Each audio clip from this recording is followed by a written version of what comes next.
again, welcome. And this is Design Your Destiny. It's one of my first courses that I'm doing online. So it's a bit nerve-wracking, but it's also a fun thing to have.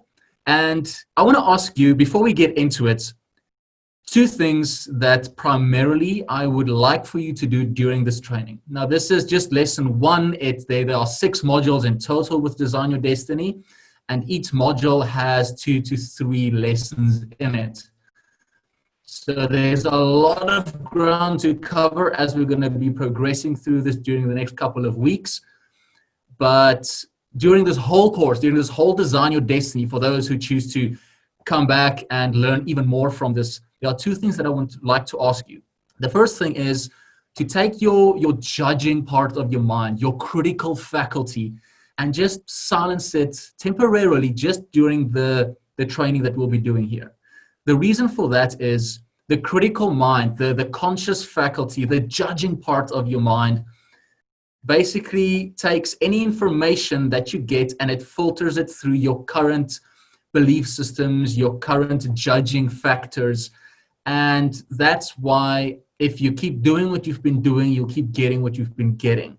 And so many people I have found stay stuck in these situations because they're looking for new experiences, and those new experiences they try and weigh up against their current experiences, which means any new experience just basically gets watered down into a current experience, and then people don't get the new growth and the new experiences that they want from it.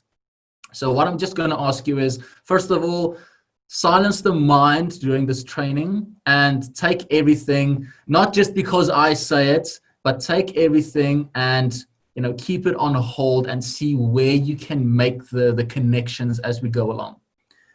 And then the second thing that I would love to ask you during this training is take the information that you'll be gathering from this, take the knowledge that I will be sharing, and actively start practicing and participating in these things that you'll be learning.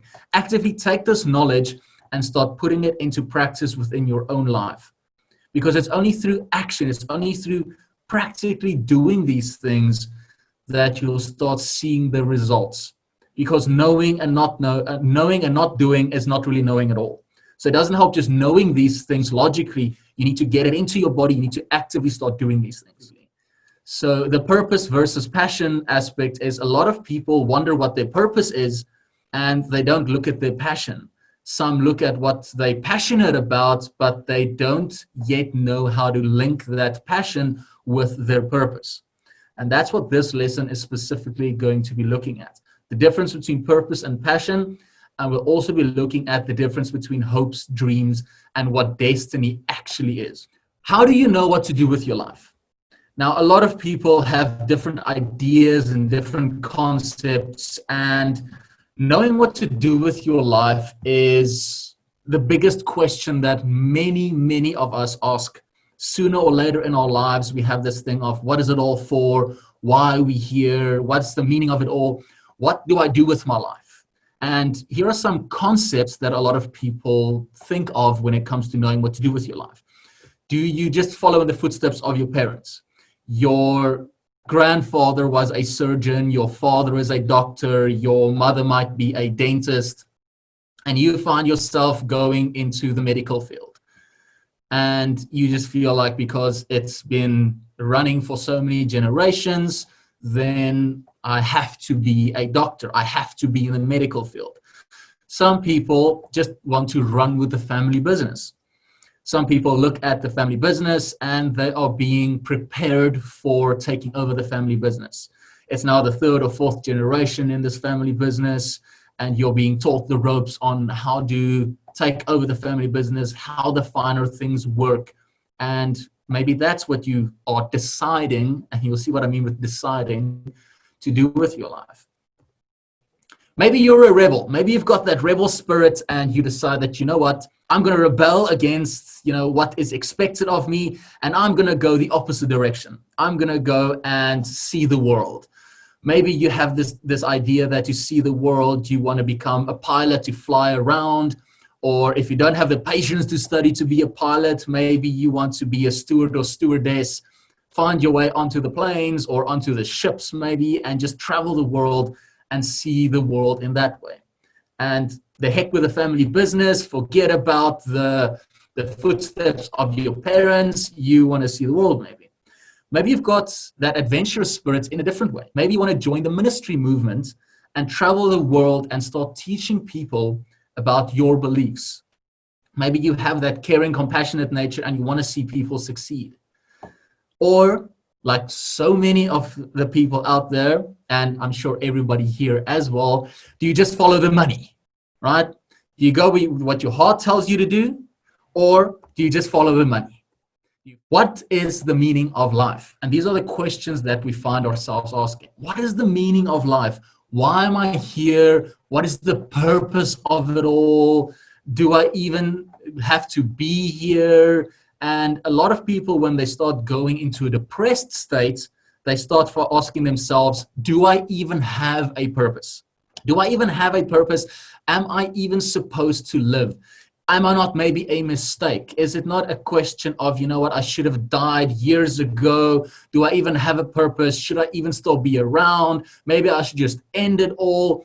And especially now with the economy taking the knock that it did with lockdown all over the world, not just in our country, a lot of business owners, entrepreneurs are finding themselves in this depressed state.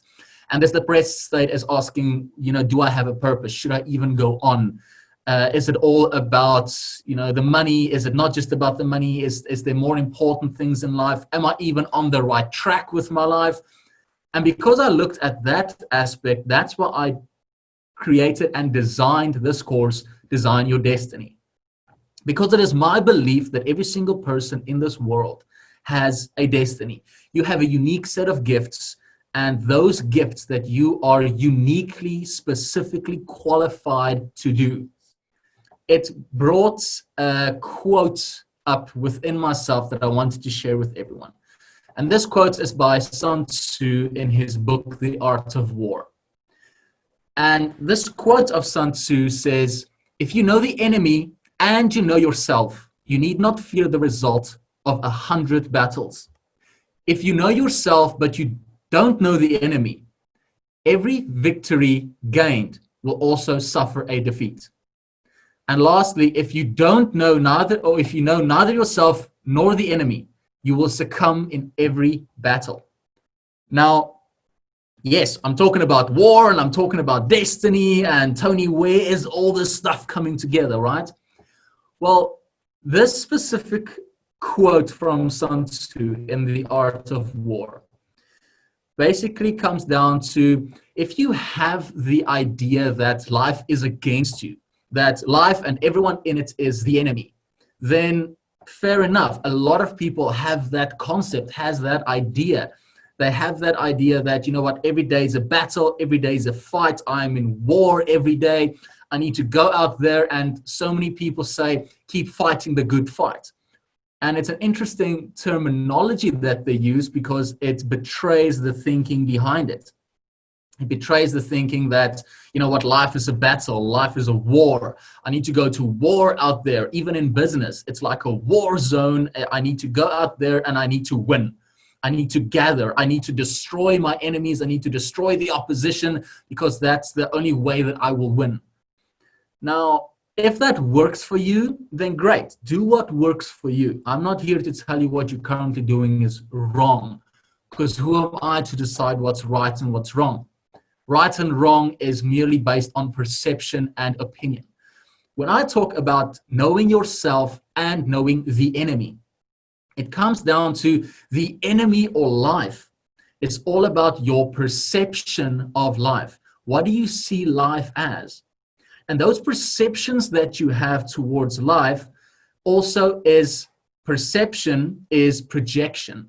In other words, before I can project and look at life in a specific way, I need to first cultivate a perception of myself. I first need to see where I come from and how I see myself. And based on how I see myself and what I expect of myself, that's then what I project to the world out there. So if you don't know the enemy, the world out there, and you don't know yourself, You're going to fall in every battle. You're going to fall in every challenge that comes across your way. So I want to talk a bit more about hopes, dreams, and destiny. Now, hopes, a lot of people say, oh, I hope so.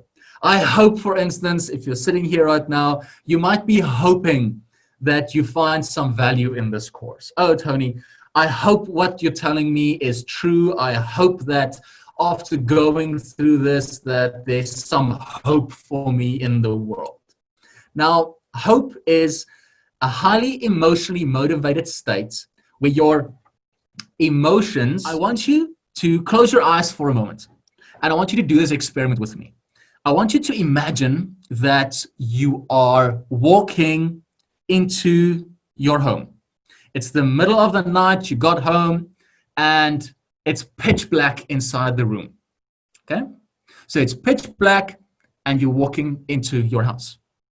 And as you're walking into your house or you're walking into your room, and you can't even see your hand in front of your face, and you hear a noise inside. And this noise that you hear inside, you know shouldn't be there. It sounds like someone is scuffling inside your home. It sounds like there's somebody there. And you know that there's not supposed to be someone there. Okay? So as you hear this, there's a movement or something inside there, you start feeling these emotions, right? Someone's not supposed to be there. Now, at the same time, you also know in the back of your mind that what you just need to do, you need to switch a light on. Because the moment you switch that light on, then you'll be able to see. You'll be able to see, is it an intruder? Is it somebody you know? Is it maybe the dog that got into the house? What exactly is happening? What exactly is occurring? And then you'll know, based on what you see, how to react. Do you call the police? Do you run away? Do you stand and fight? Or if it's somebody that you love, like your dog or a family member or somebody that you didn't know was there, then you know you can relax about it. Now, if that's the scenario, I want you to take the scenario, and you can open your eyes if you want, or you can keep them closed, it's up to you. And I want you to imagine reaching for that light switch in the scenario, and I want you to hope. I want you to hope that the light goes on.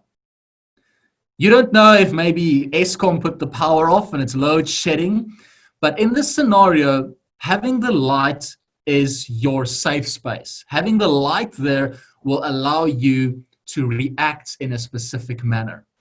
Another way is you need to actively start participating in your own development.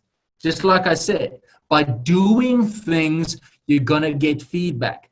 If you just learn these things logically, we already looked at how the logical mind interjects doubts into the passion emotions, right?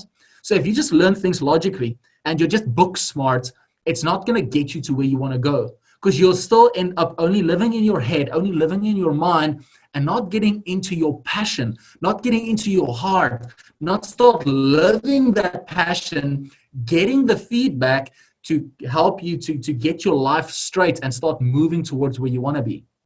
So those are a few ways for you to actively start creating certainty in your life. And by creating certainty in your life, you're going to stop hoping for things and you're going to start knowing, because you know that you have the experience. You've done your research, because we have this comparative mindset. Something is either this or it's that. Something is either this or it's that. It's not this and that. A lot of people think in the mentality of is this or that, when in actuality, things only have the meaning that we give it. But again, I'm getting ahead of myself. So it's basically more like this. Spirit communicates things through to the mind. The mind then goes through a comparative assessment, a comparative judgment, and through that, it communicates the information that's left over through to your will, to your conscious mind. And based on your conscious decisions, your willpower, then you begin to behave in a specific manner. And if you want to make a permanent, lasting change, you're not going to do it in your behavior. That somebody up there, or in some cases, somebody down there is just, interfering in my life. They're pulling the strings and I'm not in control.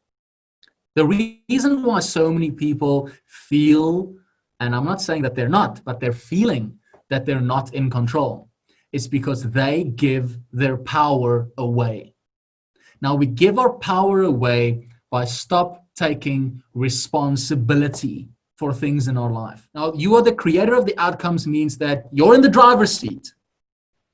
You are sitting in the driver's seat. You get to choose based on the choices that you make where your life goes. Remember, sometimes you need to break down before you can break through. You need to break down the limiting beliefs. You need to break down the judgments that you've placed on yourself. You need to take responsibility. Take your power back. Give yourself the ability to respond. And from that, you can start changing your focus, changing your mindset, and then that's going to filter through into where you're going in your life.